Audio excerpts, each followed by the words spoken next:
Here I have Samsung Galaxy M32, and today I'm going to show you how to add fingerprint on this device. So firstly, you will have to open settings, then you will have to enter biometrics and security, then go to the fingerprints, then tap continue. Then you have to select your backup lock screen method. It could be pattern, PIN or password. I'll just select PIN. Then you have to enter your PIN. Then you have to confirm it. Next, what you will have to do is to scan your fingerprint. You have to place your finger on the fingerprint sensor, which is located here on the power button. So let's just touch the fingerprint sensor with my finger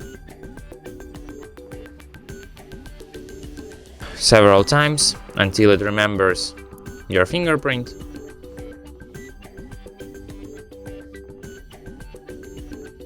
And fingerprint aided.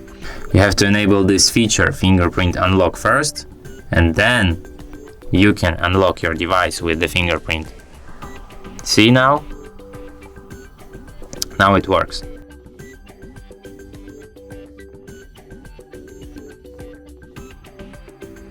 And that's it. Thanks for watching. If you find this tutorial useful, don't forget to hit that like button and subscribe to our channel.